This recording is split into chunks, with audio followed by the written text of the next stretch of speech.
안녕하세요. 책 읽어주는 몽실맘이 11시 반에 찾아왔습니다. 어제는 너무 책을 30분씩이나 이게 20분이 넘어가면은 이게 우리 핸드폰 자체가 그래가지고요.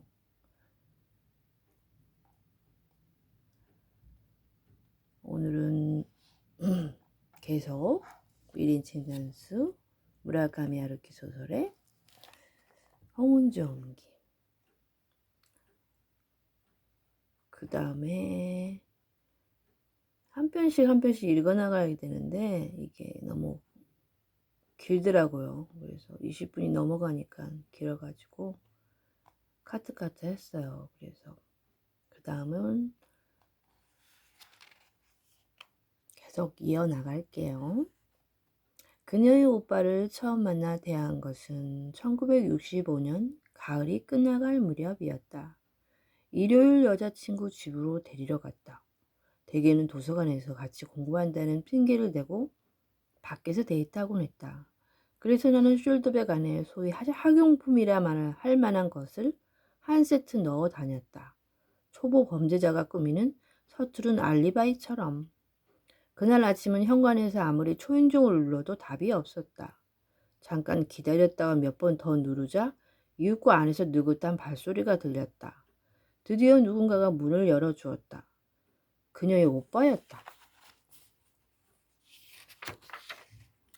키는 나보다 약간 크고 굳이 말하자면 덩치가 있는 편이었다.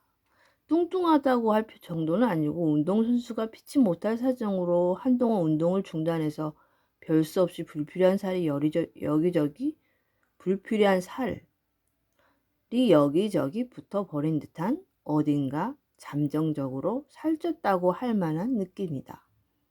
넓은 어깨에 비해 목은 가늘고 길었다. 막 일어나는지 머리가 마구 헝클어져 있었다. 머리카락이 뻣뻣한 편인지 사방으로 기세 좋게 뻗쳐 있었다. 귀를 덮을 만큼 길게 자란 것이 이발소에 갈 시기를 적어도 2주일은 넘겨버린 것처럼 보였다.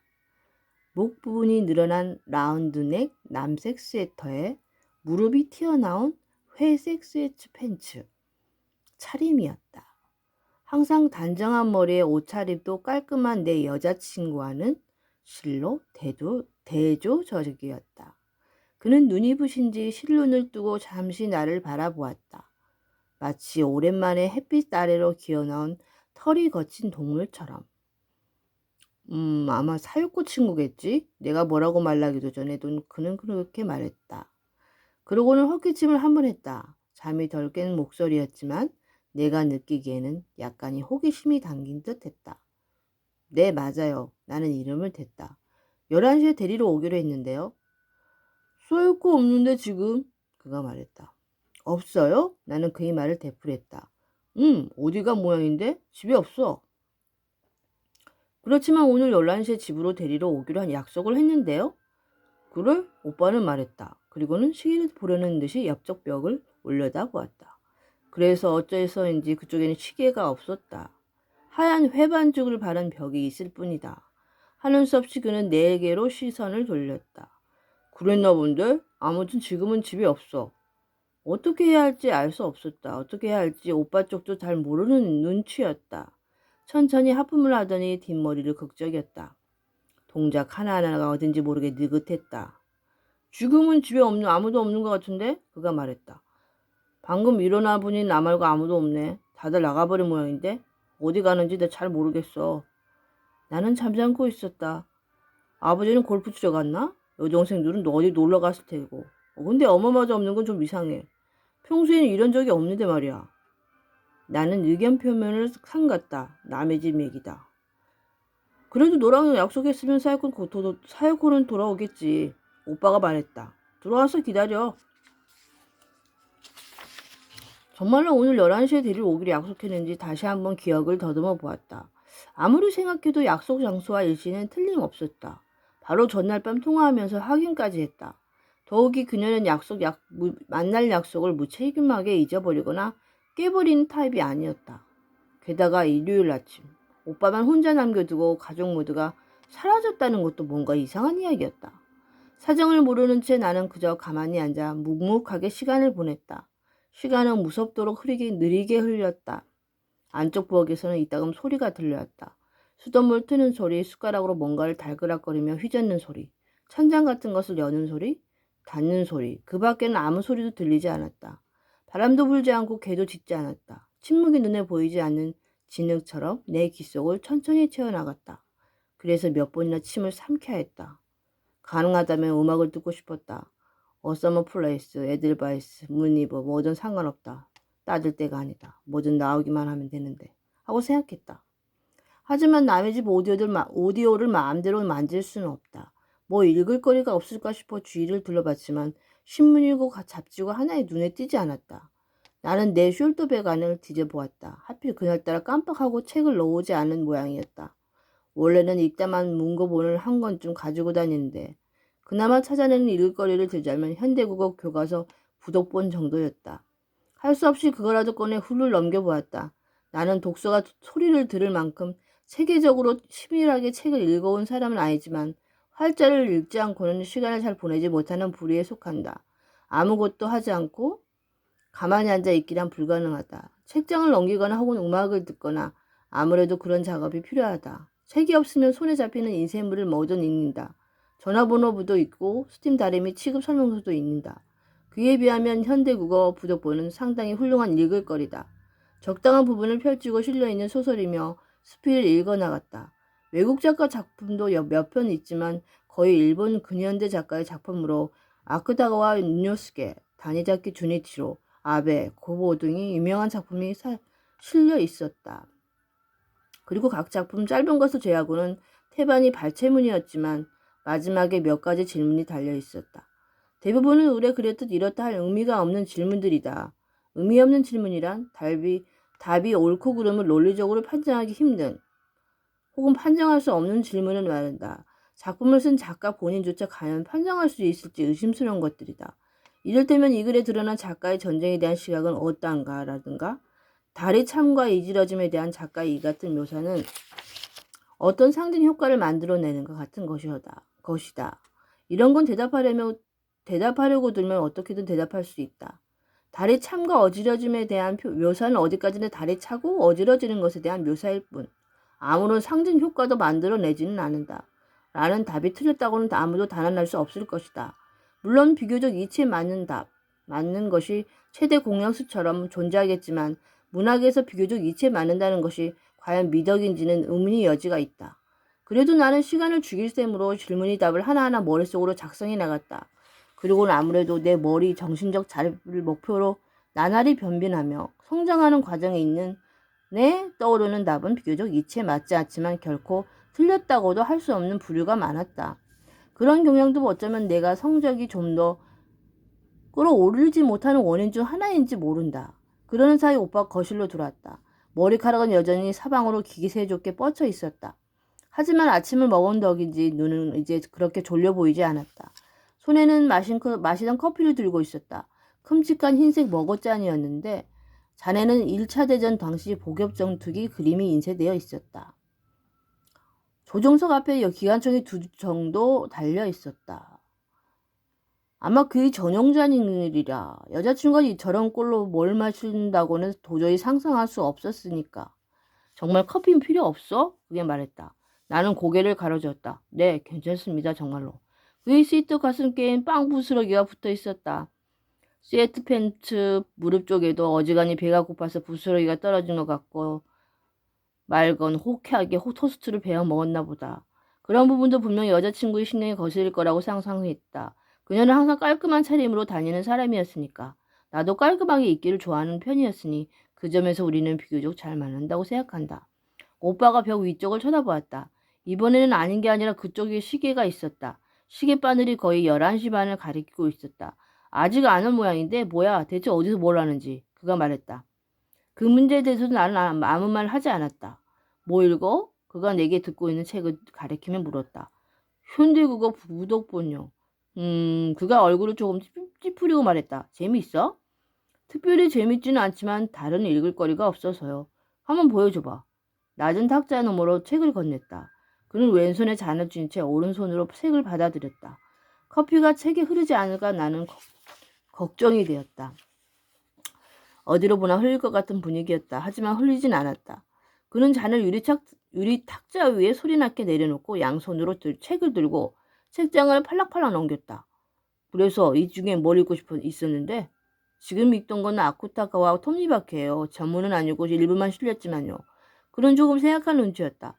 톱니바퀴는 제대로 읽어본 적이 없네. 가파를 한참 옛날에 읽어봤지만 톱니바퀴면 꽤 어두운 이야기 맞지? 네, 아무래도 죽기 직전에 쓴 글이니까요. 아쿠타카와는 자살했지? 네, 말했다. 내가 말했다. 아쿠타카와는 35살에 음독작사를 했다. 톱니바퀴 쇼와의 인연, 작가 시위에 발표되었다. 라고 부독본 해설에 적혀 있었다. 거의 유서에 가까운 작품이다. 여자친구의 오빠는 말했다. 그거 좀 읽어주지 않겠어? 나는 놀라서 상대의 얼굴을 보았다. 소리내 읽으라고요? 옛날부터 누가 책 읽어주는 걸 좋아하거든. 직접 글자를 읽는 건 잘못해서. 저도 낭독은 잘 못하는데요. 상관없어. 못 읽어도 돼. 그냥 소리내서 소리 순서대로 읽어주면 돼. 어차피 우리들 다 당장은 할 일도 없는 것 같고. 무척 신경질 들고 기분이 우울해지는 이야기인데요. 내가 말했다. 가끔은 그런 이야기도 들어보고 싶어. 불은 불로 다스린다. 뭐 그런 말도 있잖아. 그는 탁자 너머로 책을 돌려주고 독일군 십자 마크가 달린 복엽천 2개가 그려진 잔을 들어 커피를 한 모금 마셨다. 그러고는 의자에 몸을 깊숙이 묻고 낭독이 시작되기를 기다렸다. 그리하여 그 일요일 아침 여자친구의 좋은 별난 오빠를 위해 나는 아쿠타카와 류노스케의 톱니바퀴 일부를 낭독하게 되었다. 하는 수 없이 그래도 얼마간 성의를 담아서 내가 읽은 부분은 비행기라는 제목이 붙은 마지막 부분이었다. 부독본에는 직관과 비행기 두 부분이 실려 있었는데 적관과 그중 비행기만 읽었다. 쪽수로 치면 8쪽 정도? 마지막 문장은 누구 내가 잠든 사이에 가만히 목을 졸라 죽여줄 사람은 없는가였다. 이 글을 쓰고 나서 아쿠타카와는 자살했다. 마지막 문장을 읽은 뒤에도 여자친구 가족들은 아무도 돌아오지 않았다. 전화도 울리지 않고 까마귀 우는 소리도 들리지 않았다. 주인은 쥐두근 듯이 조용했다. 레이스 커튼 사이로 가을 햇살이 새어들어 거실을 환히 비추었다. 오직 시간만이 도도하게 그러나 착실하게 전진하고 있었다. 여자친구의 오빠는 마지막 문장의 여운을 음미하듯 팔짱을 낀 채 한동안 눈을 감고 있었다. 나는 이제 이 뒤를 이어 써갈 힘이 없다. 이런 기분 속에서 살아있는 것은 뭐라 말할 수 없는 고통이다. 내가 잠든 사이 가만히 목을 졸라 죽여줄 사람은 없는가. 호를 떠나 화창한 일요일 아침 낭독하기에 적합한 작품이라는 건 분명하다. 나는 책을 덮고 벽시계를 보았다. 12시를 조금 넘긴 참이었다. 아마 무슨 오해가 있었나 봐요. 일단 오늘 이만 가보겠습니다. 내가 말했다. 그리고 소파에서 일어나려 했다. 식사 시간에 남의 집을 찾아가서는 안 된다는 말을 어릴 때부터 엄마에게서 귀에 몫이 박히도록 들어왔다. 그런 것은 반사적인 습관처럼 좋은 건 나쁜 건 몸에 배워버린다. 이거 이양 온 거 30분만 좀 더 기다려보지 그래. 오빠가 말했다. 30분 지나서도 안 오면 그때면 가면 되지. 그 말이 묘하게 명료하게 느껴져서 나는 일어나려다가 말고 또로 앉았다. 그리고 양손을 다시 무릎 위에 올려놓았다. 낭독 잘하네. 그가 감탄한 듯 말했다. 그런 말 많이 듣지 않아? 나는 고개를 가로주었다. 낭독을 잘한다는 말은 지금껏 한 번도 들어본 적이 없다. 내용을 잘 이해하지 않고 좀처럼 그렇게 읽기 힘들어. 특히 끝부분이 좋았어. 네? 나는 애매모호하게 대답했다. 땀이 살짝 붉어지는 걸 느껴졌다. 칭찬받을 일이 아닌데도 엉뚱하게 칭찬받는 것 같다 마음에 어쩐지 편치 않았다. 하지만 분위기상 앞으로 30분은 좀 꼼짝없이 그 이야기 상대가 돼야 할 모양이었다. 이 사람은 분명 누군가 대해야 할 상대가 필요한 것이리라. 그는 기도하듯 두 손을 앞으로 모아 맞대고 뜬금없이 말했다. 이상한 질문인데 혹시 기억이 끊긴 적 있어? 기억이 끊겨요? 그러니까 어느 시점부터 그 다음 시점까지 자기가 어디서 말했는지 전혀 기억 못하는 그런 거. 내가 고개를 가로주었다. 없는 것 같은데요? 자기가 할 일은 시간 순서대로 다 기억해? 일단은 최근에 생긴 일이면 대체로 다 기억나는 것 같아요. 한동안 뒷머리를 벅벅 긁었다. 그러고 말했다. 하긴 보통 그럴 테지. 나는 잠들고 다음 말을 기다렸다. 사실은 나는 기억이 통째로 날아가 버린 경험이 몇 번 있거든. 이를테면 오후 3시에 갑자기 기억이 끊겨서 정신을 차려보니 오후 7시고 그 4시간 동안 내가 어디서 뭘 했는지 전혀 생각이 안 나는 뭐 그런 거야. 그렇다고 무슨 특별한 사연이 있는 것도 아니야. 예를 들어 어디서 머리를 세게 부딪혔다거나 술 마시고 만취했다거나 그런 것도 아닌데 그냥 멀쩡히 생활하다가 갑자기 어느 시점에 기억이 훅 사라진다니까. 그리고 언제 그럴지 스스로 예측을 못해. 기억이 사라진 상태가 몇 시간, 몇 초이나 지났는지 모르고. 그렇군요. 나는 일단 맞장구를 쳤다. 예를 들어 내가 테이프 리코더로 모차르트 교향곡 녹음을 했다고 생각해봐. 테이프 리코더. 다시 들어보는데 2악장 중간 어디쯤 3악장 중간까지 소리가 안 나. 통째로 딱 사라진 거야. 사라진다는 게 소리 없이 공백이 이어지는 게 아니라 그냥 뽕 날아간다고. 오늘 다음 날이 모레였다? 뭐 그런 식으로 뭔지 알겠어? 대충은요. 내가 불확실한 목소리 말했다. 음악이면 불편하긴 해도 실제로 크게 피해보는 건 없겠지만 그런 일이 일상생활에서 일어나면 이건 뭐 상당히 성가셔진다는 걸 알겠지? 나는 고개를 끄덕였다. 달 뒷면까지 갔다가 빈손으로 돌아오는 것과 비슷하지. 나는 다시 한번 고개를 끄덕였다. 그 비유의 의미는 잘 와닿지 않았지만 이게 유전적 질환 때문이라는데 나처럼 증세가 뚜렷한 경우는 드물지만 몇만 명에 한 번쯤은 선천적으로 그럴 수 있다더라고. 개인차가 있긴 해도 중3 때 대학병원 정신과에 가서 상담받았거든. 엄마한테 끌려가서 정식 병명도 있어. 누구 놀라거나 쉽게 해서 복잡해서 진지게 잊어버렸지만. 그런 변명은 누가 짓나 몰라. 그는 잠깐 뜸을 들였다가 다시 입을 열었다. 요컨대 기억이 배열이 흐트러지는 질환이야. 기억의 일부가 아까 같은 비유로 말하자면 모차르트 교향의 일부가 엉뚱한 서랍에 들어가 버리는 거지. 그리고 한번 그 엉뚱한 서랍에 들어가면 다시 찾아내기가 엄청나게 어렵다. 사실상 불가능해진다. 뭐 그렇게 설명하더라고. 생명에 지장이 있거나 머리가 점점 이상해지거나 하는 심각한 질병은 아니지만 일상생활에서는 불편한 데가 있지. 아무리 뭐라 하던 병이라 진단하고 매일 먹는 약을 주긴 했는데 그렇게 효과가 있으려고 그냥 일시적인 위안이야. 내 여자친구의 오빠는 그쯤에서 일단 입을 다물고 자기 이야기를 잘 알아듣는지 확인하듯 내 얼굴을 가만히 바라보았다. 창문 너머로 집안을 들여다보는 것처럼 그러고 말했다. 지금은 1년에 한두 번이니 그렇게 자주 그러는 건 아니지만 그래도 문제는 횟수가 아니거든. 문제는 그런 증세가 있으면 현실 생활에 구체적인 지장이 생긴다는 거야. 아무리 가끔이라지만 실제로 내 머릿속에 기억 상실이 생긴다는 거. 게다가 그게 언제 생길지 모른다는 건 본인으로서는 굉장히 곤란한 일이지. 너도 뭔지 알겠지? 네, 라고 애매모호하게 대답했다. 나는 빠르게 쏟아지는 이 기묘한 신상 이야기를 따라가기만도 벅찼다. 예를 들어 그렇게 됐을 땐 다시 말해 기억이 뚝 끊겼을 때 혹시라도 내가 이따만 새망치를 두고 와서 누구 머리를 마음에 안 든다고 획 내리친다면 그건 절대 죄송하게 됐습니다 정도로 넘어갈 문제가 아니란 말이야. 그렇겠죠. 당연히 경찰서 가고도 남을 일인데 내가 사실은 그때 기억이 없어요라고 설명한들 누가 믿어주겠냐고. 나는 애매모호하게 고개를 끄덕였다. 사실 나한테도 마음에 안 드는 놈이 몇 명은 있거든. 짜증나는 인간 말이야. 아버지도 뭐 그중에 한 사람이지. 그래도 제정신일 때는 아버지 머리를 새망치로 때릴 생각을 하진 않잖아. 아무래도 억제하기 마련이니까. 하지만 기억이 끊겼을 때 과연 무슨 짓을 할지도 나 본인도 잘 모르는 법이거든. 나는 의견은 보류하고 고개를 살짝 갸웃했다. 의사 말에 그럴 위험은 없다나? 기억이 날아간 사람이 누가 내 인격을 가로채거나 하는 건 아니래. 다중인격이라든가. 시킬박사 하이드 씨처럼 난 언제나 나야. 기억이 사라진 사이에도 나는 나처럼. 그냥 평소처럼 행동한대. 단지 녹음된 부분이 2악장 중간부터 3악장 중간까지 휙 건너뛸 뿐이야. 그러니까 그 사이 내가 새망치로 들고 나와서 누구한테 휘두를 일은 절대 없어. 나는 나이고 항상 자제하면서 대체로 상식적인 행동을 한다고. 모차르트가 갑자기 스트라빈스가 될 리 없잖아. 모차르트는 일관되게 모차르트고 그저 일부가 결과적으로 엉뚱한 서랍에 섞여 들어갔을 뿐이지. 그는 입을 다물고 복엽정투기가 그려진 잔을 들어 커피를 또 한 모금 마셨다. 가능하다면 나도 커피를 한 모금 마시고 싶었다. 그래도 말이야. 이런 것도 어차피 다 의사가 하는 얘기잖아. 그 의사 말을 어디까지 믿을 수 있을지 알게 뭐야. 고등학교 때는 나도 모르는 사이에 반쯤 머리를 새망치로 후려치지는 않을까 보통 뭐 걱정되는 게 아니었거든. 그만할 때는 안 그래도 자기 자신을 잘 모르잖아. 땅속 토관에서 사는 거나 다름없는 시기지.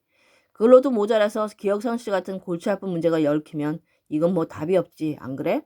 나는 잠잠고 고개를 끄덕였다. 하긴 그럴지도 모른다. 그러저러해서 학교에 잘 안 나가게 됐어 라고 여자친구 오빠는 말을 이었다. 생각하면 할수록 스스로가 무서워져서 갈 수가 없더라고. 그래서 내가 처한 특수한 사정을 엄마에게 선생님한테 설명하고 출석 일수가 많이 부족했지만 학교 쪽에서 어찌어찌 특례를 적용해서 졸업시켜줬어. 학교 쪽도 아마 이렇게 골치 아픈 문제가 있는 학생은 얼른 내보내고 싶었겠지. 하지만 대학은 안 갔어. 성적이 그렇게 형편없진 않았으니까. 어디든 들어갈 수는 있었겠지만 아직 밖에서 뭘 하고 다닐지 자신이 없더라고. 그 뒤로 이렇게 집에 틀어박혀서 빈둥거리고 있어. 고작이야 집 주변에서 개 산책시키는 정도고 밖에 거의 안 나가. 그래도 요즘에는 공포심 같은 건 많이 없어진 느낌이야. 이대로 좀 더 안정되면 어디 대학에도 들어갈 테지만.